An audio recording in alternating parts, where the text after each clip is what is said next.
நமஸ்காரம்.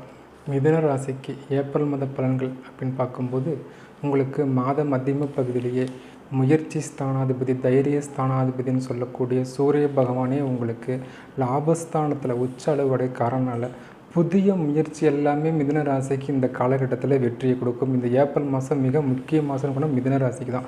ஏன்னா வீரியஸ்தானாதிபதி வருடம் ஒரு முறை மட்டுமே உங்களுக்கு உச்சநிலையை அடைவர். அந்த வகையில் பார்க்கும்போது ஏப்ரல் மாதத்தில் புதிய முயற்சி எல்லாம் மிதுன ராசிக்கு வெற்றி கொடுக்கும். அதே சமயம் தொழில் ஸ்தானத்துக்கு இப்போ தான் உங்களுக்கு சனி பயிற்சி நடந்திருக்கு இல்லையா? அப்படி பார்க்கும்போது தொழிலில் ஒரு இடமாற்றம், புதிய தொழில் வேலை கிடைக்கிறது, வேலையில் ஒரு இடமாற்றம் கிடைக்கிறது, ஊர் விட்டு இன்னொரு ஊருக்கு போகிறது, இந்த மாதிரி இடமாற்றங்கள், ஏதாவது வீடு மாற்றம், தொழில் மாற்றம், வேலையில் மாற்றம், ஏதாவது ஒரு புதிய இடமாற்றமும் அதன் மூலியமாக மனசுக்கு சந்தோஷமான விஷயங்கள் நடக்கிறதும் இந்த மாதத்தில் மிதுன ராசிகள் கண்டிப்பாக எதிர்பார்க்கலாம். அதே சமயம் குரு 12 இருக்கான்னு வருத்தப்பட வேண்டிய அவசியம் இல்லை. பாதகாதிபதி 12 இருக்கிறது ஒரு வகையில் நல்லது. மறைமுக தொல்லைகள் இல்லாமல் இருக்கும், எதிர்ப்பு தொல்லைகள் இல்லாமல் இருக்கிறதுக்கான வாய்ப்புகளை அதை ஏற்படுத்தி கொடுக்கும்னு நம்ம சொல்லிடலாம்.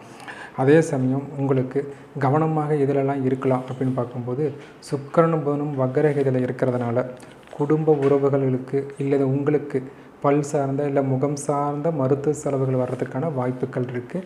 அப்போது உடல் ஆரோக்கியத்தில் கொஞ்சம் நம்ம கவனம் செலுத்திக்கணும். அது குடும்ப உறவாக இருந்தாலும் சரி, உங்களுக்கு இல்லை உங்களுக்காக இருந்தாலும் சரி. அதே சமயம் குடும்பஸ்தானத்துக்கு செவ்வாய் நீச்சமாகிறார். அவரும் உங்களுக்கு ருணரோக சத்துரு ஸ்தானாதிபதி.